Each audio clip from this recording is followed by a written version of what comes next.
والغريب أنه اليوم كنت أقرأ في كتاب فقه الشيعة للسيد الخوئي، سيد أبو القاسم الخوئي، فمر علي هذا الكلام العجيب.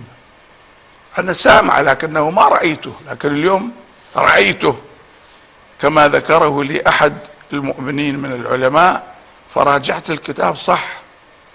السيد أبو القاسم الخوئي يقول إن أبا بكر وعمر ليسا نواصب، يعني يقول أن أبا بكر كان يحب عليا ويحب فاطمة، وعمر كان يحب عليا ويحب فاطمة.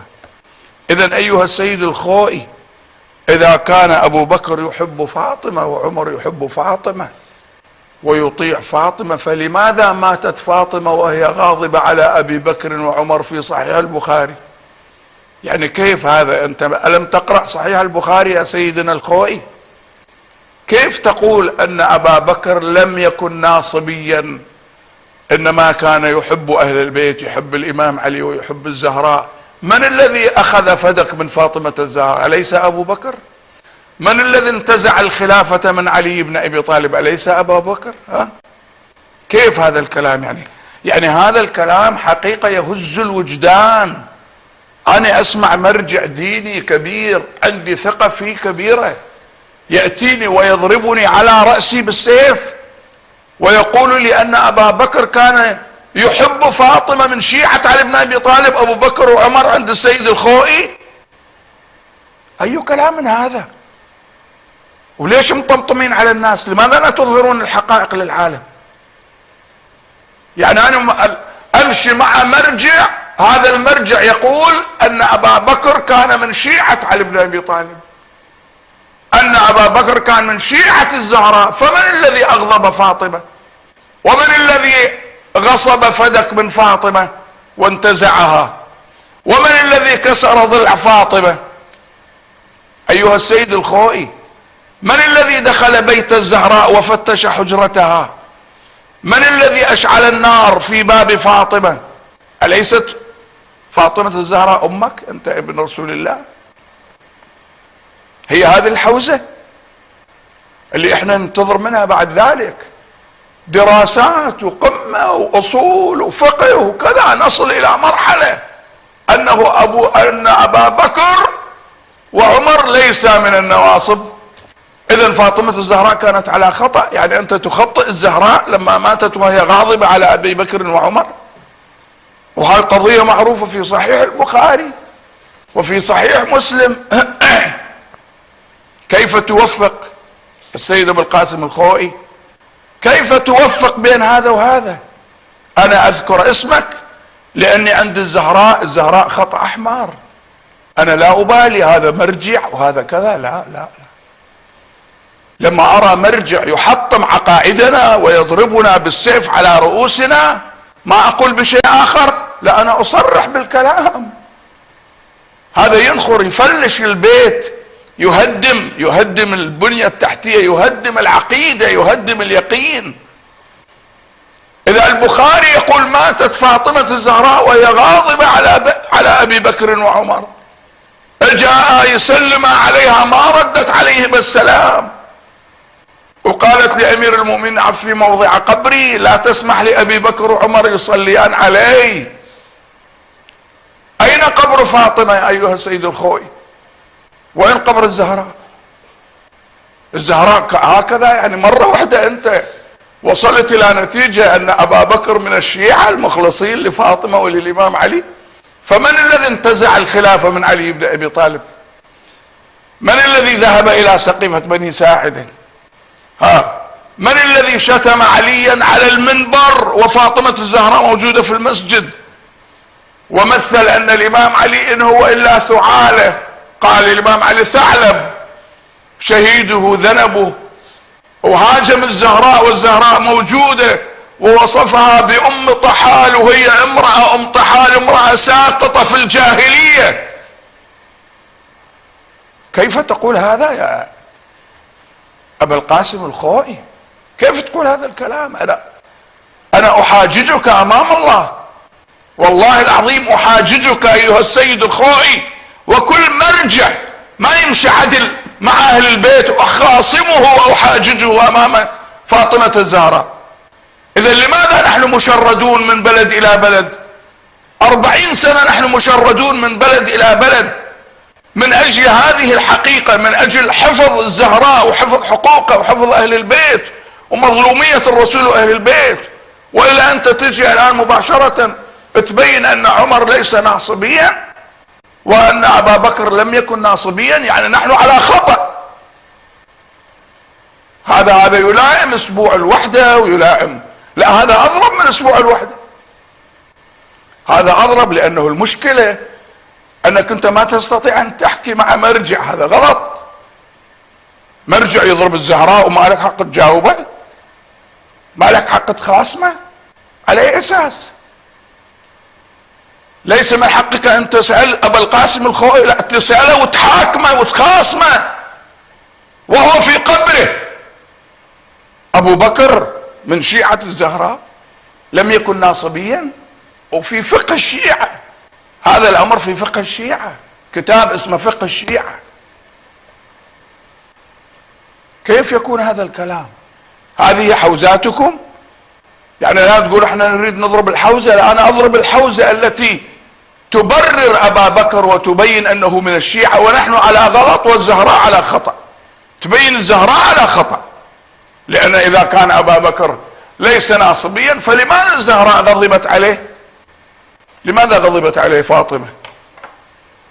لا خلاص، ما دام مرجع دين حتى لو وقع في الحضيض وسقط في حمأة الفتنة لازم ما تحكي معه، لا هذا غلط، هذا انتهى الى غير رجعة. سبحان الله، كم سنة السيد ابو القاسم الخوئي مرجع دين وزعيم الحوزة والطلايب والدنيا مقلوبة وخلاص. واذا بعدين يوصل السيد ابو القاسم الخوئي الى هذه الحقيقة ان ابا بكر كان يصلي صلاة الليل ويبكي على الزهراء ويحب الزهراء، هذا معنى كلامه. لما يقول ليس ناصبيا هذا معنى كلامه، يعني يحب الزهراء. فانا لا ازيد بكلامي، لا اجيب منها ابدا، لا من هنا ولا من هنا. بلا عندنا احبتي. او هذا خطيب اذا حكى لا تسمعوا الكلام للمرجع، المرجع اللي يقول الزهراء على خطأ وابو بكر على حق، لان ابا بكر ليس ناصبيا. اذا لماذا زعلت عليه فاطمة الزهراء؟ هل انت ابن فاطمة ايها السيد الخوئي؟ انا اكلم السيد الخوئي بكل صراحة بصوت عالي لكل العالم يسمع. هل انت السيد الخوئي ابن الزهراء؟ انت سيد حقيقة، سيد من آل الرسول؟ ما عندك غيرة على امك فاطمة الزهراء؟ تخطئ الزهراء وتفهم العالم ان فاطمة على خطأ وعلى غلط، لانها ماتت وهي غاضبة على ابي بكر وعمر، وابو بكر وعمر مساكين ما يصنعون شيء، ليس ناصبيين. هاي ليلة الوفاة، هذه رسالتكم، هذه رسالة المرجعية. شفت شلون؟ على كل حال كل يوم تطلع لنا قضية كبرى وواحد ما يعرف ماذا يصنع، ما يعرف. لكن هذا المنبر، منبر الامام الحسين سلام الله عليه، اللي يصعد على منبر الحسين الذين يبلغون رسالات الله. انا المرجع اللي يخطئ الزهراء ويجعلها على غلط فلس ما اشتري. تفهمون كلامي ولا ما تفهمون؟ ما عندي لحية مسرحة ويا احد، ما عندنا مصانعة ولا مداهنة. احنا شفنا وضعنا في العراق الى اين وصلنا، الى الحضيض بسبب هذه المواقف.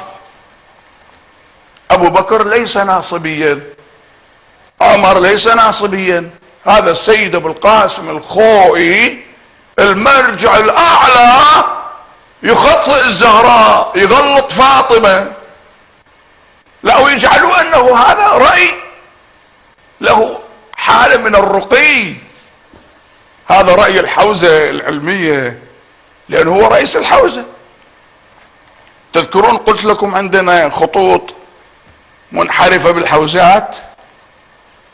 هسه هاي منين طلعت؟ من رئيس الحوزة، رئيس الحوزة العلمية السيد ابو القاسم الخوئي يقول ان الزهراء على غلط لانها ماتت وهي غاضبة على ابي بكر وعمر وهما مواليان لها، ليس من النواصب.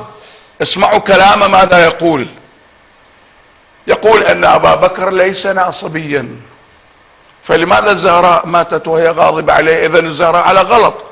يعني انت يا ابا القاسم الخوئي صوبت ابا بكر وجعلت الحق معه والباطل مع الزهراء هالشكل. والله العلي العظيم لا اسكت عنكم الى اخر نبضة في حياتي. انا ما عندي شيء غير اهل البيت. لما اشوف واحد يتطاول على اهل البيت ويتطاول على الزهراء ويفهم العالم ان الزهراء ماتت وهي غاضبة على ابي بكر وعمر كانت على غلط وخطأ، وهي التي تقول اقول ما اقول حقا عودا وبدوا ولا اقول ما اقول غلطا ولا افعل ما افعل شططا. الزهراء تقول وابو القاسم الخوئي يقول لا، الزهراء كانت على خطأ، الحق مع ابي بكر وعمر لانهما ليس من النواصب. كلمة ليس من النواصب كلمة كبيرة فيها شرح طويل، اقعد منها الى بكرة ما يخلص الشرح مالها. اذا من الذي حرق باب الزهراء؟ سيد ابو القاسم الخوئي. من الذي قتل فاطمة؟ من الذي اسقط جنينها المحسن؟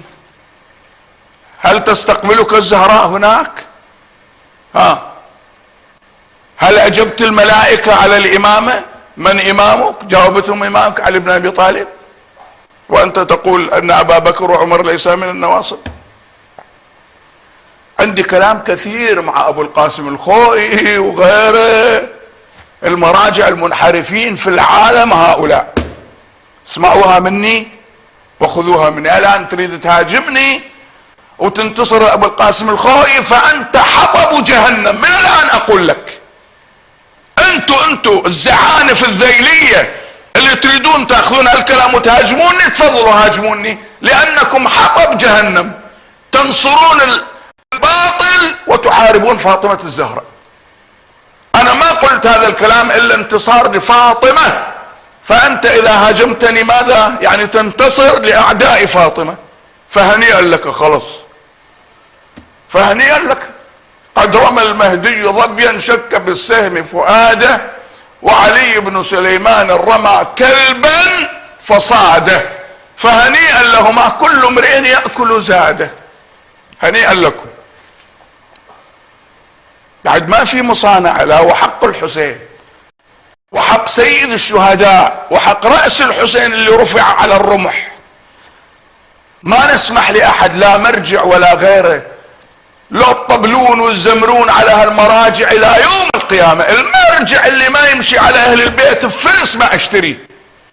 المرجع يمشي على اهل البيت يدافع عنهم، والله اخليه على راسي، اكون تحت تراب قدميه، اتشرف بتراب عالي المرجع اللي يدافع عن الزهراء واهل البيت. اما انتم الذيلية الان تستعدون انه تهاجمون هذا وتهاجمون هذا وتدافعون عن ابو القاسم الخوئي، روح دافع عنه. بس احضر جوابك لفاطمة الزهراء، لانك لما تدافع عن ابو القاسم الخوئي تبين الزهراء على خطأ، تبين الزهراء على غلط. فوين يعني امامك فانظر. ابو القاسم الخوئي اللي يقول ان ابا بكر من الموالين لاهل البيت ليس من النواصب، هاي كلمة عميقة وقوية وفيها ابعاد. هسه واحد جاهل ينقلها ما يفهم شيء، ما علي به، ما علينا به.